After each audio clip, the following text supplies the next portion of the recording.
Hello सभी दोस्तों, प्यारे दोस्तों। आज सैटरडे का दिन है। आज अंताक्षरी और बाल सभा का दिन है। तो इन विद्यार्थियों की आज अंताक्षरी पहले पार्ट सॉलिड स्टेट ठोस अवस्था की लेनी है और दूसरे चैप्टर विलयन की भी लेनी है। और साथ ही साथ 11वीं के विद्यार्थी भी बैठे हुए हैं, उनकी रसायन विज्ञान की मूलभूत अवधारणा पहले चैप्टर की अंताक्षरी लेनी है। तो 11th और 12th मिक्स क्लास है, तो आज इनमें अंताक्षरी होगी। इस पहली पारी को मैंने क्वेश्चन पूछा है और उस क्वेश्चन का जवाब ये अभी सोच रहे हैं, तो उस क्वेश्चन को मैं दोबारा बोल देता हूँ।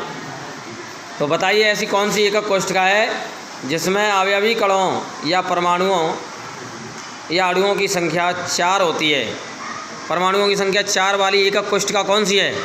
अगर ये पारी बताती है तो जल्दी बताइए, नहीं तो पॉइंट हो जाएगा। हाँ बताइए बबलू भैया। Very good. FCC एकक कोष्ठिका है जिसमें अवयवी कणों की संख्या 4 होती है। बहुत ही अच्छे। आप क्वेश्चन करिए दूसरी पारी में, दूसरी पारी के लिए क्वेश्चन करिए।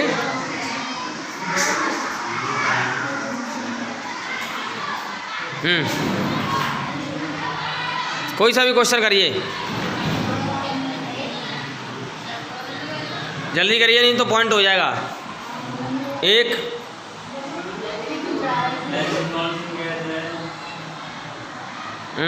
ऐसी कौन सी, ऐसा कौन सा तत्व है जिसके बाह्यसंयोजी कोष में 18 इलेक्ट्रॉन होते हैं? पैलेडियम। बहुत ही अच्छे। पैलेडियम धातु ऐसा धातु है जिसके बाह्यसंयोजी कोष में 18 इलेक्ट्रॉन होते हैं। बिल्कुल सही बताया। आप क्वेश्चन करिए इस पारी के लिए। अब सोडा वाटर किसे कहते हैं? Soda water. हाँ बताओ, सोडा वाटर किसे कहते हैं? जल में CO2 गैस के मिश्रण से, यानी समांगी मिश्रण से, जल में CO2 गैस के समांगी मिश्रण को क्या कहते हैं? सोडा वाटर कहते हैं। बिल्कुल सही। क्वेश्चन करिए भाई, क्वेश्चन करो। आपने क्वेश्चन आंसर बताया है सचिन। आप 11th का क्वेश्चन करो दूसरी पारी के लिए। 11th और 12th के कॉमन है।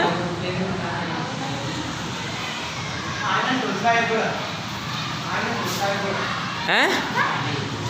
आयनन विभव किसे कहते हैं? इन्होंने क्वेश्चन पूछा है, आयनन विभव किसे कहते हैं? हाँ जी, आयनन विभव की परिभाषा बतानी है।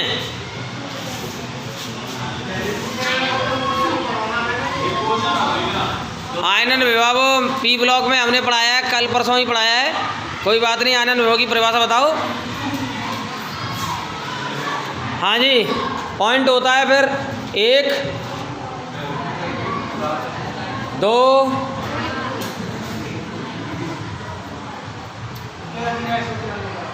और पूरे 3 पॉइंट हो गया इस पारी पर। हाँ जी, आप ही बताओ इसका आंसर। अब जल्दी कीजिए। आप पर नहीं आता तो कोई दूसरा भाई बताए, भाई बहन कोई भी स्टूडेंट आयनन विभव की परिभाषा बताए। आयनन विभव आयनन ऊर्जा या आयनन एंथैल्पी।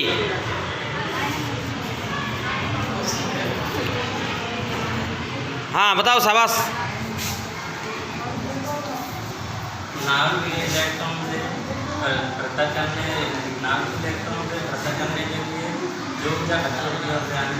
बहुत ही अच्छा। किसी उदासीन विलगित गैसीय परमाणु के, कोई उदासीन विलगित गैसीय परमाणु है, उसके बाह्यसंयोजी कोष से इलेक्ट्रॉन हमें हटाना है, तो नाभ की आक्षेपण से ही हटाएंगे।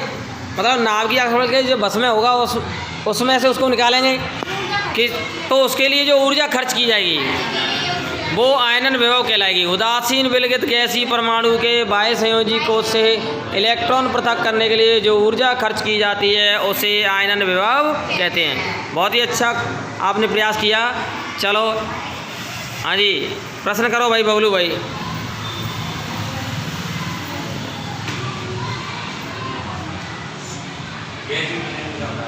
गैसीय विलयन का उदाहरण बताना है भाई। गैसीय विलयन का कोई एक उदाहरण बताना है। गैसीय विलयन का कोई एक उदाहरण बताना है। N2 गैस में O2 गैस का समांगी मिश्रण गैसीय विलयन का उदाहरण है। बिल्कुल सही है। जियोलाइट का सूत्र बताना है भैया। जियोलाइट, जियोलाइट या परम्यूटेट, जियोलाइट या परम्यूटेट का सूत्र पृष्ठीय रसायन में से हमने बताया था। थोड़ा दूसरा क्वेश्चन पूछ लो, अभी पृष्ठीय रसायन पढ़ाया नहीं है, मतलब पृष्ठीय रसायन का हमने आपको दिया नहीं। हाँ, एक साइड उनको क्वेश्चन पूछने दो इसी चैप्टर में से, पहले चैप्टर में से। ग्रेफाइट कौन से क्रिस्टल तंत्र का उदाहरण है? बहुत ही अच्छा क्वेश्चन पूछा है। ग्रेफाइट कौन से क्रिस्टल तंत्र का उदाहरण है? टेस्ट सीरीज में दिया था, जो मैंने अभी वीडियो डाली थी उसमें भी है ये क्वेश्चन। ग्रेफाइट कौन से क्रिस्टल तंत्र का उदाहरण है? त्रिंताक्ष गलत हो गया। हाँ चलो अनिल भैया बताओ। षटकोणीय क्रिस्टल तंत्र का उदाहरण है, बिल्कुल सही बताया आपने। आपके पॉइंट एक एक दोनों के बराबर हो गए, ठीक है। हाँ जल्दी करिए क्वेश्चन आप। ग्रेफाइट षटकोणीय क्रिस्टल तंत्र का उदाहरण है, बिल्कुल सही बताया। नहीं भाई नोट्स बंद कर दो बेटा, इसको बंद कर देना। अरे गुड़िया रानी इसको बंद कर दो। हाँ जल्दी करिए क्वेश्चन भाई।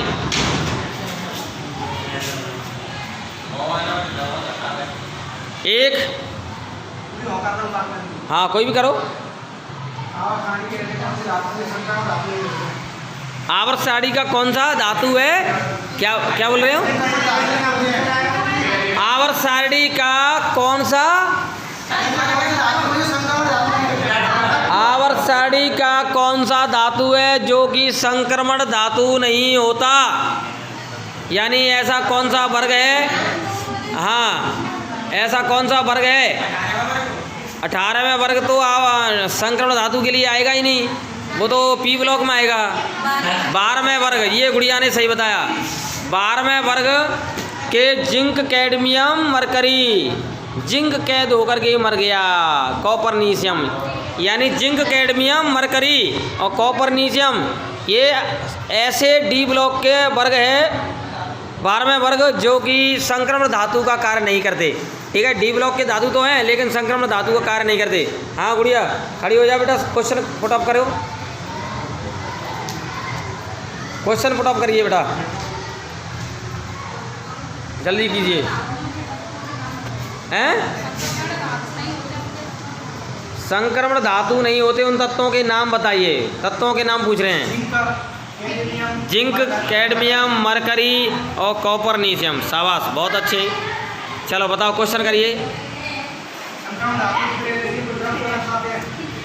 संक्रमण धातु उत्प्रेरकीय गुणधर्म क्यों दर्शाते हैं? बहुत अच्छा क्वेश्चन किया है। संक्रमण धातु क्यों दर्शाते हैं उत्प्रेरकीय गुणधर्म? बहुत ही अच्छा प्रयास। डी एंड एफ ब्लॉक में से क्वेश्चन है ये, और फेमस क्वेश्चन है ये, बहुत ही बोर्ड एग्जाम में कई बार पूछा गया है, 12th बोर्ड एग्जाम में। जल्दी कीजिए, पॉइंट हो जाएगा। 1, 2 और पूरे 3 पॉइंट हो गया। हाँ जी आप बताओ इसका आंसर।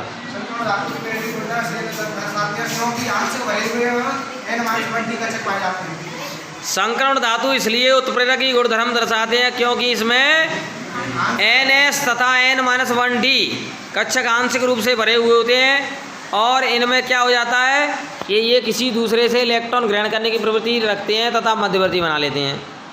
ठीक है, यानी आंशिक भरे हुए रिक्त डी कक्षक कह लो, या आंशिक भरे हुए डी कक्षक कह लो, या रिक्त डी कक्षक के कारण ये किसी दूसरे से इलेक्ट्रॉन ग्रहण करने की प्रवृत्ति रख करके मध्यवर्ती बना लेते हैं, जो टूट करके उत्पाद में बदल जाते हैं। तो इसलिए संक्रमण धातु क्या दर्शाते हैं? उत्प्रेरकीय गुणधर्म। सटीक आंसर ये है कि इनमें आंशिक भरे हुए या रिक्त डी कक्षक पाए जाते हैं, जिसके कारण ये उत्प्रेरकीय गुणधर्म दर्शाते हैं, किसी दूसरे से इलेक्ट्रॉन ग्रहण कर लेते हैं। ठीक है, और फिर उसका विघटन होकर के उत्पाद बन जाता है। बहुत अच्छा प्रयास सचिन भैया, क्वेश्चन करिए।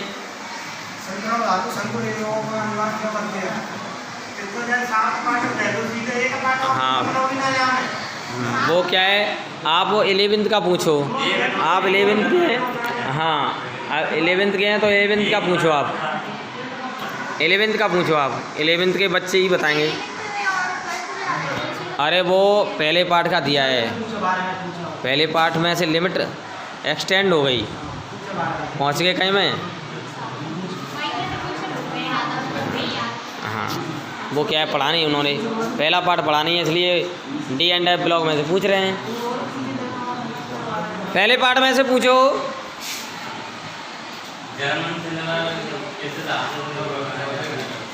जर्मन सिल्वर का संगठन बताइए, कौन कौन से धातुओं से मिलकर बना होता है जर्मन सिल्वर मिश्र धातु?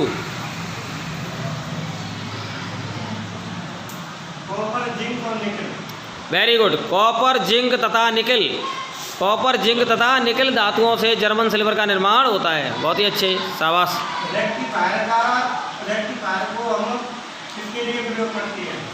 रेक्टिफायर के रूप में किसका प्रयोग करते हैं? रेक्टिफायर के रूप में किसका प्रयोग करते हैं? पहले पार्ट में ही है, अर्धचालकों के अनुप्रयोग में बताया था। रेक्टिफायर के रूप में किसका प्रयोग करते हैं? 1, 2 और पूरे 3, 2 पॉइंट हो चुके हैं तुम पर। आप बताओ इसी का आंसर। डायोड, डायोड का रेक्टिफायर के रूप में उपयोग किया जाता है। बहुत ही अच्छे, क्वेश्चन करिए।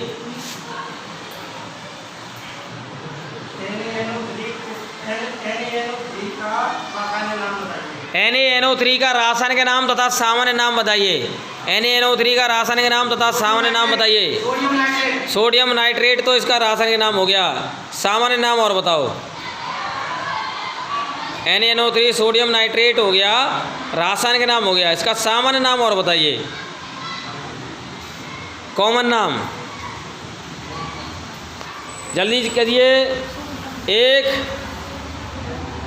2 और पूरे 3 पॉइंट से हार चुकी ये पारी। इसका आंसर अगर ये दे देते हैं तो जल्दी बताइए इसका सामान्य नाम। गलत, तो इसलिए ये तुम्हारे अभी 2 पॉइंट ही हैं। हाँ, तुम पर भी आंसर नहीं आ रहा। NaNO3 का नाम कोई बताएगा दोनों पारी में से? चिली साल्ट बीटर, ठीक है, पॉइंट तो पहले हो चुका। अब आप और क्वेश्चन करेंगे, पारी हारने से बच गई है। हाँ जी, चिली साल्ट बीटर कहते हैं NaNO3 को, चिली साल्ट बीटर। KNO3 का रासायनिक नाम व सामान्य नाम बताइए। KNO3 का very good, Indian saltpetre हो गया सामान्य नाम। पोटेशियम नाइट्रेट रासायनिक नाम हो गया। बहुत ही अच्छे, KNO3 का। हाँ, आगे क्वेश्चन करिए।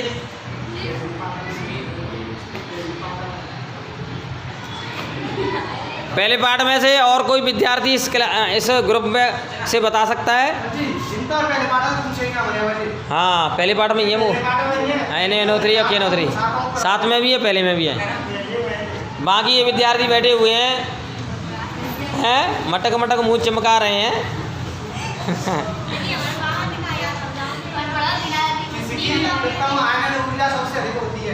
ऐसा कौन सा तत्व है जिसकी आयनन ऊर्जा, प्रथम आयनन ऊर्जा सबसे अधिक होती है? बहुत ही अच्छा क्वेश्चन दिया है, और शायद ये क्वेश्चन अभी आपको 11th में पढ़ाया हो तो पढ़ाया हो, 12th में अभी नहीं पढ़ा पाया क्योंकि ये P ब्लॉक में है।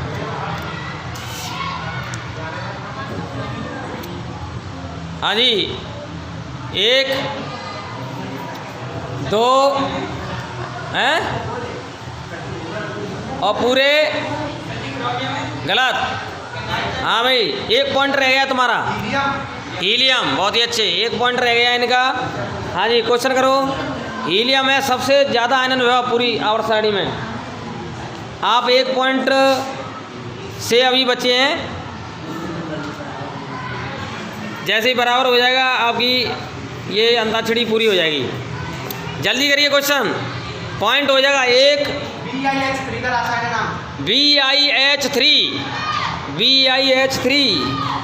का रासायनिक नाम बताना है भैया। BiH3 का रासायनिक नाम या सामान्य नाम? रासायनिक नाम और सामान्य नाम दोनों बता दो। BiH3, ठीक है। बिस्मथीन, वेरी गुड, इस गुड़िया ने सही बताया, बिस्मथीन। बहुत ही अच्छे, क्वेश्चन करिए, शाबाश। आर्सीन का सूत्र बताओ। आर्सीन, आर्सिन, हाँ ASH3, बहुत ही अच्छे। आर्सिन का सूत्र है ASH3। क्वेश्चन करिए भाई फटाफट। अब ये अंताक्षरी और जटिल होती गई। मोहर लवड़ का सूत्र बताइए। मोहर लवड़ का सूत्र, हाँ जी, मोहर लवड़ का सूत्र बताइए।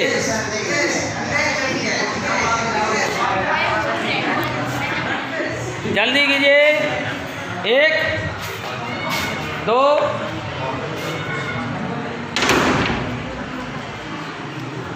1 2 और पूरे 3। हाँ जी, आपका 1 पॉइंट हो रहा था, वह भी चुक गया, बराबर हो गए। आप बताओ इसका आंसर।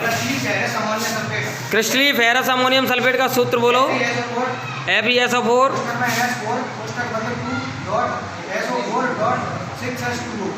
डॉट कहाँ से आ जाएगा? NH4 का द्वारा बोलो। हाँ हाँ, डॉट कहाँ से आएगी? NH4 का whole twice SO4 dot 6H2O, ऐसे है। अरे ऐसी कोई बात नहीं, इतना तो चल जाता है, ठीक है। FeSO4 डॉट NH4 का whole twice SO4 dot 6H2O, क्रिस्टली फेरस अमोनियम सल्फेट, मोहर लवड़ का सूत्र इन्होंने बढ़िया बताया। देखिए ये पारी दोनों वास्तव में बहुत मुसीबतों का सामना करते हुए बराबर नंबरों पर टिकी हुई, और ये बहुत अच्छी मेहनत, और मेहनत करिए।